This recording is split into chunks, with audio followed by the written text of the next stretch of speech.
namanya sakit, semoga minggu depan bisa bergabung bersama kita, dan semoga kita yang bisa selalu diberikan kesehatan oleh Allah. Amin. Selanjutnya sesuatu kita ketua kelasnya, maaf, diberitahu teman-temannya ya. Ada berdoa. Tangan diangkat, kepala ditundukkan, membaca doa sebelum belajar. Bismillahirrahmanirrahim. Allahumma sholli sadri wa yassir li amri wa lul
terjadi banjir. Nah, tapi kalau ada hutan, airnya akan tertahan oleh hutan. Dia akan nyangkut di pohon-pohon yang ada di dalam hutan. Makanya kalau ada kebakaran hutan dan tidak ada sisa tumbuhan, maka juga tidak ada air yang menyerap air. Makanya di rumah juga biar tidak mudah banjir harus banyak tanaman biar bisa menyerap airnya. Ya, paham sampai sini? Paham? Yang kedua, pembangunan. Nah, seperti yang kita ketahui, sekarang ini lagi banyak yang membangun rumah kaplingan. Jadi contohnya itu di dekat Arda, ada perumahan Arda. Nah, di sana kan di depannya itu ada pembukaan lahan untuk dijadikan bangunan rumah yang awalnya hutan itu banyak menjadi rumah. Kalau teman-teman membangun rumah, tanahnya namanya kita semen, ya kan? Mungkin tanahnya lantai kita diukir dari tanah, pasti akan semen atau pembukaan jalan yang baru. Misal akses ke rumahnya dibuka pelan ke jalan, itu akan aspal. Dengan begitu akan menutup permukaan tanah. Kira-kira kalau airnya jatuh ke dalam semen, katanya air jatuh ke lantai, bakal menyerap air. Tidak kan? Di rumah kalian kayak di teras, kan di teras biasanya masih masuk air hujan ya. Kalau ada air yang masuk, itu tidak bakal kering kalau tidak kalian lap. Itulah yang menyebabkan air susah meresap. Makanya sudah dilap aja di dekat rumah, sisakan sedikit tanah. Biar apa? Biar ada daerah resapan. Karena kalau tidak resap, misalnya semua rumahnya dijadikan semen, misalnya terus di depannya sudah ada aspal. Nanti kalau hujannya sangat lebat, maka akan terjadi banjir, airnya akan menggenang, tidak bisa meresap. Tapi kalau kalian ada sedikit tanah, bisa kalian alirkan ke sana, airnya masuk ke dalam tanah dan terjadi cadangan air untuk kita gunakan nanti. Paham sampai sini? Ya, jadi membangun itu boleh nak. Tapi tidak boleh bangun rumah. Boleh. Asalkan disediakan sisa sedikit untuk menyerap air. Kalau rumah kalian kebanjiran, itu di tanahnya apa kalian dong? Nah, yang mungkin diri kita sendiri, jadi sisakan sedikit biar kita tidak mengalami kerugian ya. Lanjut, pencemaran udara. Nah, pencemaran udara ini sudah sangat kita rasakan ya. Kalau di daerah gunung, pernah jalan-jalan ke Kagarawa? Bilang-bilang ke Kagarawa? Nah, biasanya kalau pagi-pagi udara itu dengan di Prabu sama beda. Kalau yang di daerah Kagarawa atau daerah Lampung itu lebih dingin atau lebih panas? Kalau yang di daerah Prabu? Nah, itu kenapa bisa seperti itu? Karena udara yang ada di daerah kita juga sedikit tercemar. Beda dengan yang di daerah pegunungan. Daerah pegunungan kan mungkin mereka motornya tidak terlalu banyak. Kalau di Prabu ini kan sudah kota besar, pagi-pagi orang sudah pergi bekerja, sehingga banyak asap dari kendaraan kita itu menjadi polusi. Nah, itu asap-asap itu akan naik ke permukaan langit. Nah, jadi kan dia menguap nih bersama air, naik ke atas, dia akan menempel di awan yang terbentuk. Nanti terbentuk awan, saat hujan polusi itu juga akan turun ke bumi. Jadi dia naik, melo awan, pecah jadi hujan turun lagi ke bumi. Nah, hujannya disebut dengan hujan asam. Bukan berarti rasa airnya asam ya. Tapi airnya itu sudah terkontaminasi polusi. Apa akibatnya untuk kita, Ustazah? Tidak baik, udara yang tidak baik, air yang tidak baik. Misalnya air itu air asam, masuk nih ke dalam sumur kalian, sumurnya kalian pakai masak, berarti akan masuk ke dalam tubuh kita. Baik apa tidak itu? Tidak. Atau misalnya petani, nah kita kan kalau memasak sayur pasti beli ya sayurnya, misalnya di pasar. Nah, kita tidak tahu sayur itu kena tidak hujan asam. Kalau kena, dia akan diserang berarti oleh tumbuhannya sudah mengandung polusi. Tumbuhannya itu misalnya kangkung, kita makan berarti masuk ke dalam tubuh kita. Jadi kalau teman-teman bisa kurangi polusi, caranya jangan, Ustazah. Yang pertama, jangan membakar sampah sembarangan. Yang kedua, kurangi menggunakan kendaraan kalau tidak perlu. Misalnya di rumahnya mana belanja di depan guys, ada rumah yang itu makan tahu. Tidak usah aku mobilnya, jalan kaki baik. Ke mobil lagi kamu polusi, oke? Jadi, atau lebih sehat lagi pakai sepeda atau sepeda listrik. Nah, sepeda listrik itu juga tidak mengeluarkan polusi kan? Karena dia bahannya dari listrik yang mengeluarkan polusi itu biasanya yang dari bahan bakar minyak, ya? Paham sampai sini? Lanjut ya. Selanjutnya, pencemaran tanah. Nah, apa saja aktivitas kita yang dapat mencemari tanah? Yang pertama, yang paling sering kita gunakan, membuang sampah plastik sembarangan. Nah, sampah plastik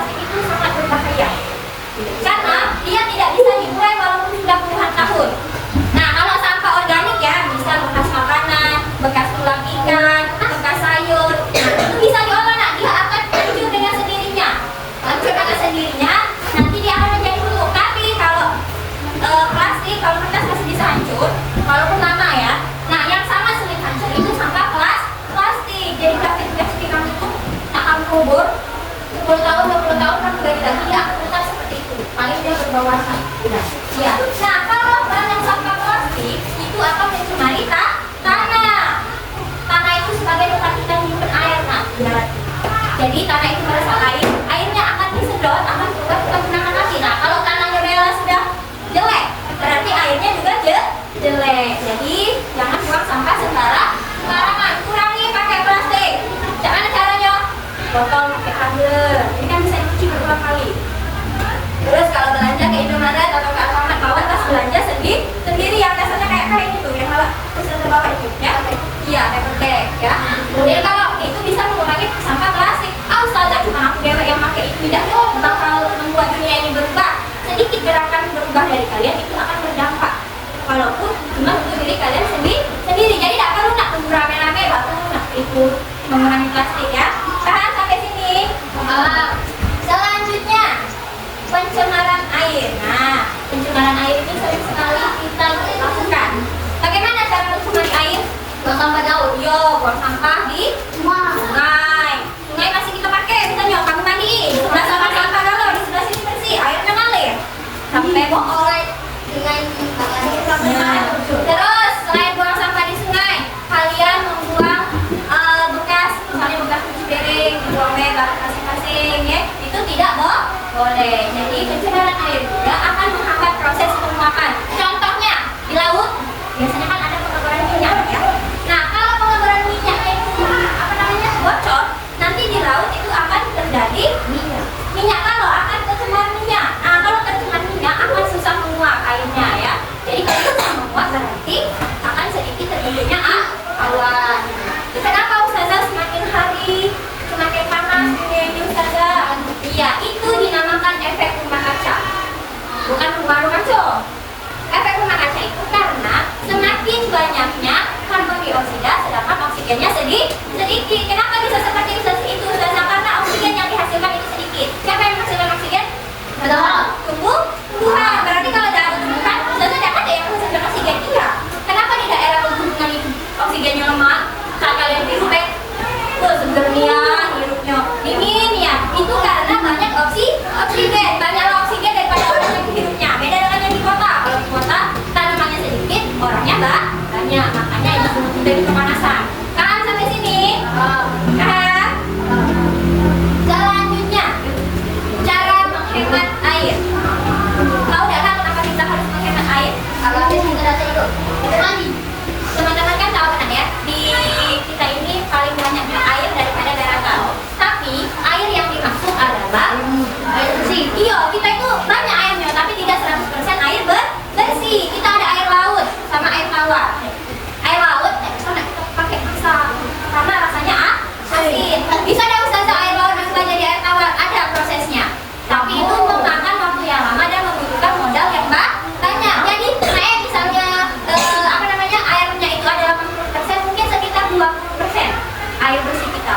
Berarti hanya sedikit, sisanya air laut. Karena kita paling banyak itu adalah laut. Makanya teman-teman harus menghemat penggunaan air. Biar apa? Biar saat kemarau panjang, tidak hujan-hujan, teman-teman tidak kekurangan air. Bagaimana cara menghemat air? Iya, mematikan keran kalau tidak diperlukan. Contohnya, belum dibuka tapi kancing di sini. Jangan dibuka dulu. Jangan langsung diaduk ke keranannya. Atau kalian di kamar mandi, buang air kecil, diaduk ke keranannya. Keluar tidak dimatikan. Itu adalah tidak menghemat air. Airnya akan terbuang dengan percuma. Jadi gunakan air secukupnya. Yang kedua, kalau airnya keras atau deres, cukup setengah putaran aja, ya. Yang kedua, apa lagi cara menghemat air? Iya, jadi kalau hujan, tidak apa-apa airnya ditadahi. Tahu ditadahi? Karena itu biasa itu ada pancuran, kan? Nah, di bawahnya ditaruh bak atau ember besar. Untuk apa, Ustazah? Bebas, mungkin untuk nyiram tanaman di luar, untuk cuci motor, ya. Jadi tidak perlu menggunakan air bersih yang ada di dalam rumah. Yang kedua, menggunakan air tersebut berulang.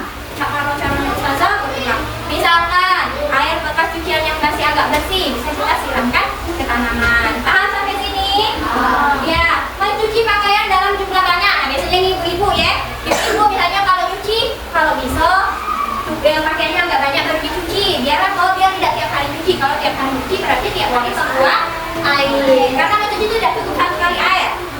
Karena mencuci membutuhkan banyak air. Mengurangi sampah. Ayo, mengurangi sampah agar tidak ada polusi. Terakhir, menanam pohon. Untuk apa menanam pohon?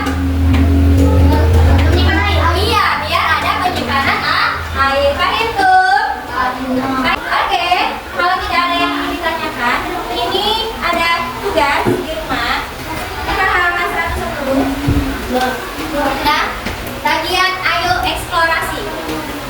Di situ ada, bisa saya jelaskannya. Yang pertama, lakukan pengamatan tentang penggunaan air di rumahmu. Jadi hari ini balik lagi teman-teman amati. Nama, yang pertama misalnya di rumahnya ada berapa orang? 3 orang misalnya. Kan, Imo, ya masih. Ada misalnya kakak Tira, adeknya Imo, Pepo. Kan, tulis namanya di sini. Yang pertama, buatlah rencana kegiatan menghemat air. Yang pertama, mematikan keran air saat tidak digunakan. Lihat, adeknya buat dari kamarnya dimatikan coba ya. Bisa dimatikan oleh adeknya. Nah, menggunakan air bekas cucian beras untuk menyiram tanaman. Misalnya mau masak nasi ini, banyunya disiram ke tanaman atau papanya. Nah, oke, sampai sini. Apakah ada ini teman-teman katakan? Tidak ada. Oke, jadi kita sudah belajar tentang faktor yang mempengaruhi siklus air dan cara menghemat air. Kalau kalian tanya, kita simpulkan pelajaran hari ini. Siapa yang bisa menentukan apa saja yang kita pelajari hari ini? Pokok, belajar menghemat air. Harus menghemat air. Terus apa lagi yang kita pelajari? Mengera. Tidak membuang sampah sungai. Iya, tidak membuang sampah di sungai. Iya, tidak menebang pohon sembarangan. Terus tadi ada 2 faktor ya yang mempengaruhi siklus air. Faktor apa saja? Alam dan manusia. Kalau faktor dari manusia apa saja nah kegiatannya? Iya, pencemaran udara. Apa lagi? Iya, penebangan pohon, pembuatan bangunan, pencemaran udara, air dan tanah. Terus saya tadi sudah menjelaskan juga cara menghemat air. Ada yang bisa menyebutkan 3 cara menghemat air di rumah? Menanam pohon. Jadi kan? Iya, menada air hujan. Satu lagi apa? Tadi Kira udah nyebut menanam pohon, menada air hujan. Iya, mencuci pakaian dalam jumlah banyak, mematikan keran saat tidak dibutuhkan. Paham tuh? Oke, sudah belajar hari ini. Mungkin itu saja pelajaran kita. Minggu depan kita akan masuk ke materi krisis energi. Jadi silakan dibaca di rumah. Nanti kalau ada yang tidak dimengerti boleh bertanya sama Ustazah. Paham tuh? Oke, kita akhiri dengan sama-sama mengucapkan kita bilhamdalah. Alhamdulillah. Ustazah akhiri. Wassalamualaikum warahmatullahi wabarakatuh. Waalaikumsalam warahmatullahi wabarakatuh.